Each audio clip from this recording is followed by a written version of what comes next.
Thanks. What I'd like to do is, it's not really a case study, it's really a little bit of a catch up on what the Commission's doing.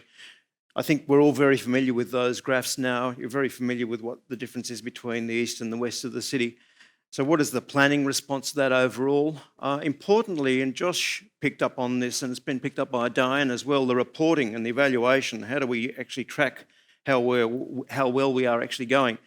And I guess to jump to the very end of what I'm going to be saying, I'll say it now and then say it again at the end, which is I think we're at a point, picking up on what John just said about the summer, we're at a point where what we thought was going to be off in the future with the combined effects of drought and extreme heat and then the bushfires, I think it's been a real wake-up call. I know I'm stating the obvious here, but if that's the case, collaboration is no longer an option. Collaboration is now urgent.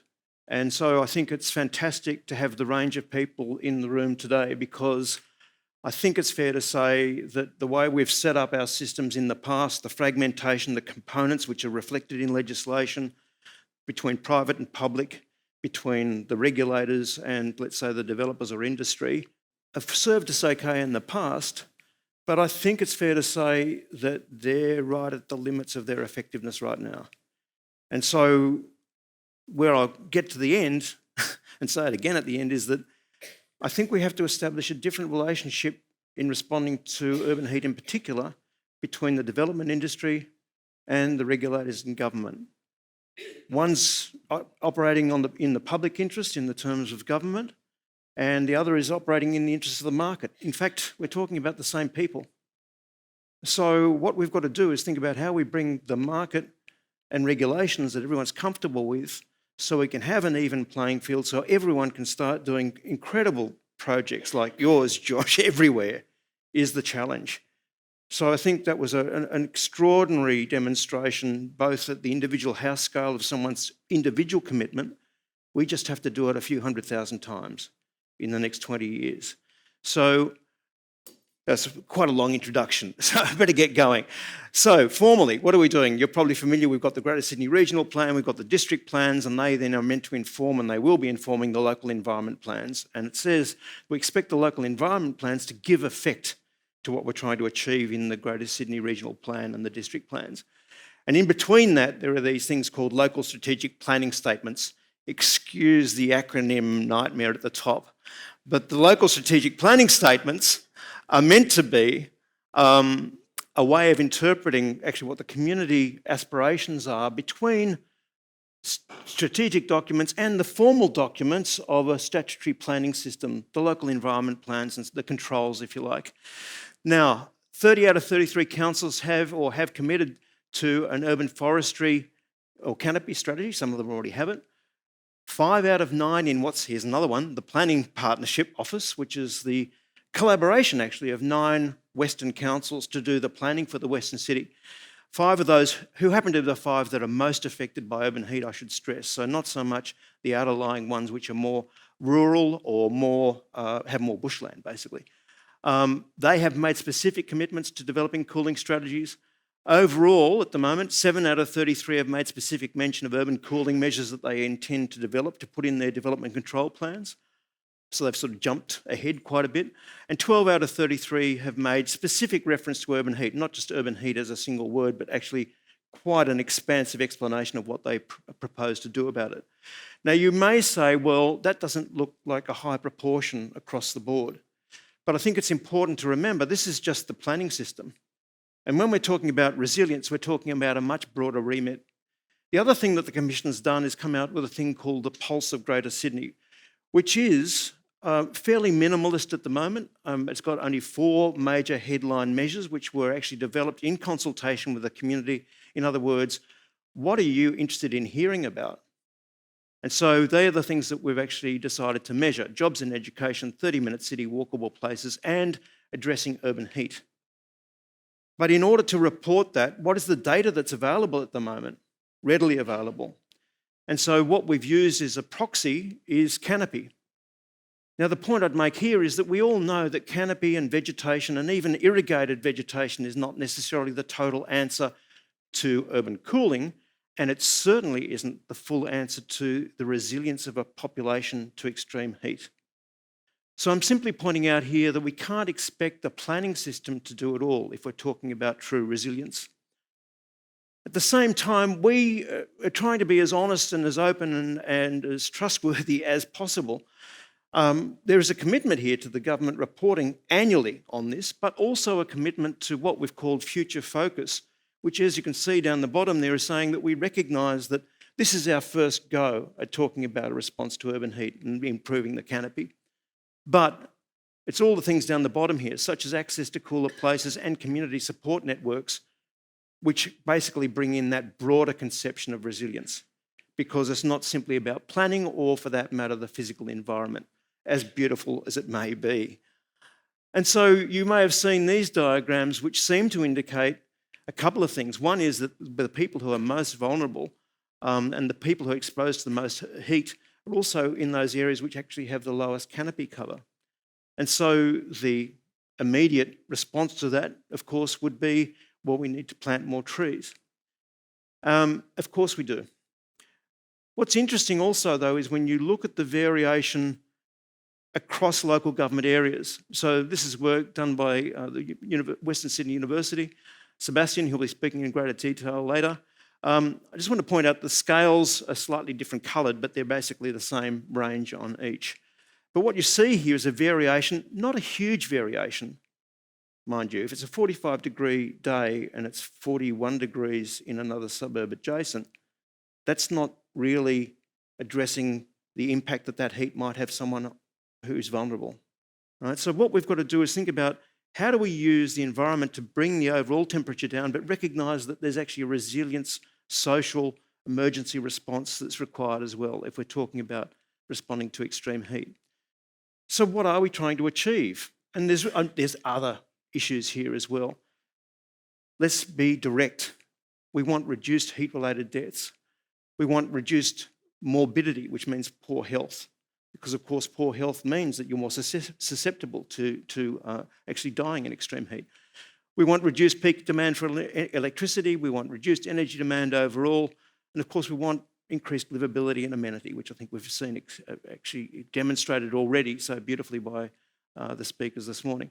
How? Vegetation, water and materials. But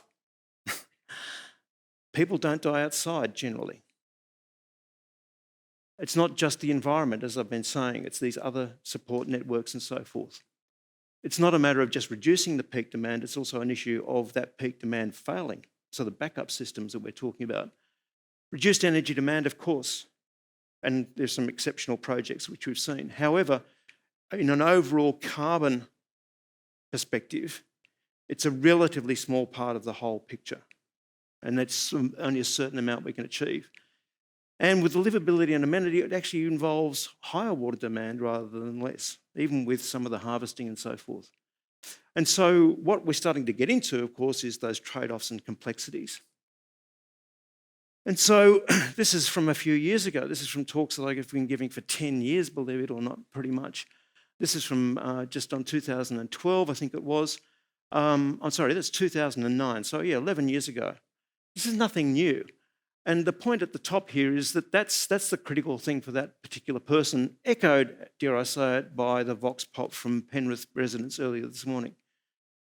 And so I haven't got the stats for how many people this summer, or for that matter, the last summer, so I don't know. Perhaps someone here from health would be able to help about that. But this is really the critical issue here, that if we're talking about resilience, which is what we just said we were going to be measuring, recognising that it's not going to be simply the environment, we need to start broadening it out into the social support networks, understanding where these vulnerable people are and so forth, because essentially, yes, in terms of cooling the city, what are we trying to achieve in terms of the cooling of the city? It's all of those things. Now, some helpful suggestions from different sources. A helpful suggestion from the extreme heat in London over on the left, and some helpful suggestions from the Telegraph a few years ago, which suggested we all go to Tasmania. So, moving right along, we actually can model this, and this is another major point that I'd like to make today. I think there's been sufficient research interest, sufficient rigour, sufficient living labs. We actually know the problem well enough, and we also know the solutions. It's not a technical issue.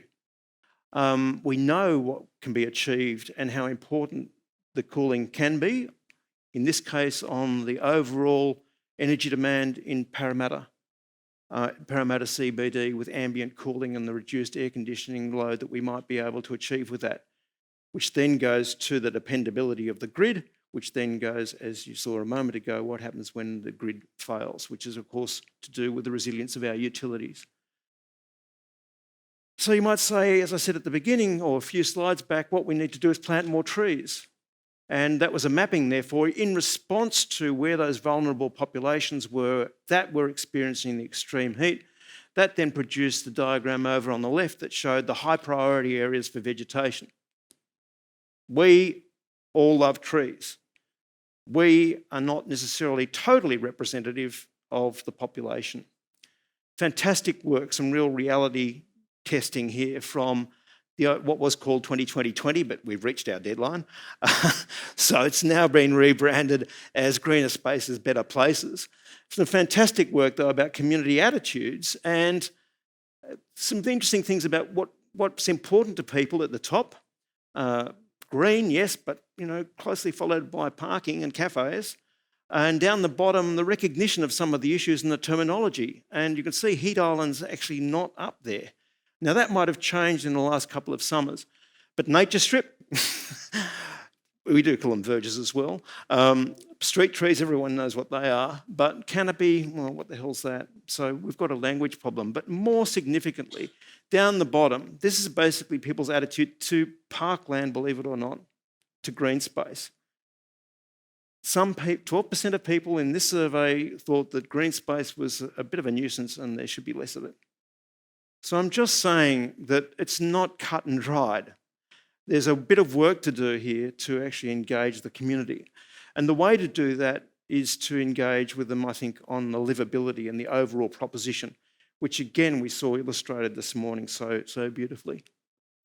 So if we go from this beginning, this is our response, vegetation, water, materials, which is the conventional approach.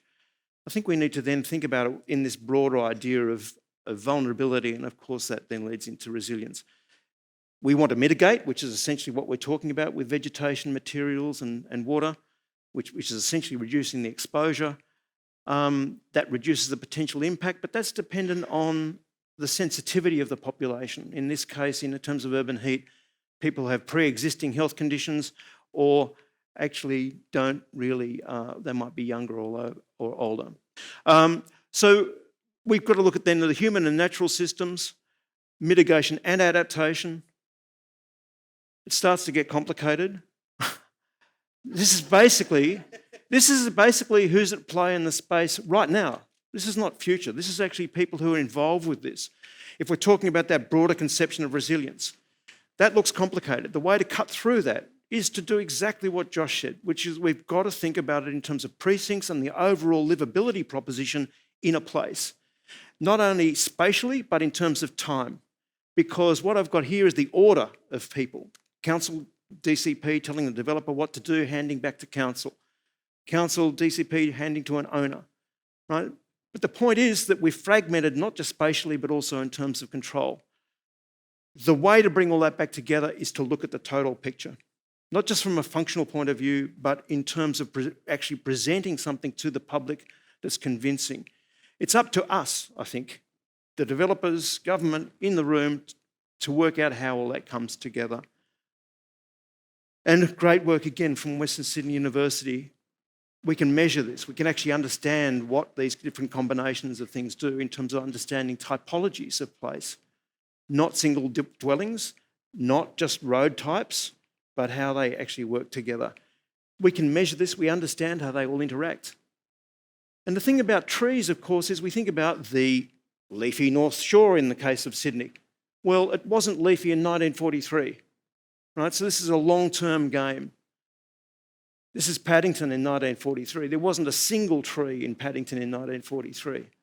So the remaking of our suburbs might involve We might end up with something like that at Newington, but what about the remaking of our existing suburbs when we have mobility as a service and we have autonomous cars and we take back not just the verge, but we extend the verge right into the roadway? We can go from that 8% canopy that exists up to an 18% canopy. We can go from 31% up to 40%, the remaking of the existing parts of the city. And so I'm almost there. The contextualisation of what we're doing, the cooling strategies, what we're focusing on today, I think are fantastic. We need to think about how we then report them or contextualise them in two ways. One is in terms of the co-benefits, the livability, how it comes into place-based planning. On the other side, in terms of resilience, because we have these processes. Over here, we have the developers and local government and state government making places. Over here, we have a broader set of people involved with helping people to be resilient to and responding to extreme heat. Fantastic work by Western Sydney Regional Organisation of Council on Turn Down the Heat strategy. There's 100 resilient cities, just pointing out there are people onto this stuff. So to finish off, I'm showing basics because I was involved with it in 2004, which is the residential performance requirements across New South Wales. Yes, there's the bushfires. The point I'm making here is that now is the time. We really have no choice but to act immediately. The way that we've done legislation and developed requirements has been consultative, and I think it's fair to say set up quite adversarial relationships. We don't actually have time for that. We don't have time to actually try and for another 5 years to have a bit of argy-bargy about what we need to do. We know what we need to do, and we know who has to work with each other. So, last slide. We know what to do. We know what works. We have the research. We've got both top-down modelling and bottom-up empirical data. We've got the reporting framework available to you through the Pulse. Let's make it better, which is the Greater Sydney work. We have the apparatus, if you like. We've got the local strategic planning statements, the local environment plans, the DCPs. And I think now we have the expectation from the public. They are now well aware. We need immediate action, collaboration to avoid the confrontation and delays. We've got to work out a way of creating a level playing field for developers to work in, but so we can move forward really quickly. I mean, I think you'd all agree with me. We don't want any more suburbs built in Western Sydney that are climate ready. And it's the collaboration to change practice that we've got to achieve. I'll leave it at that.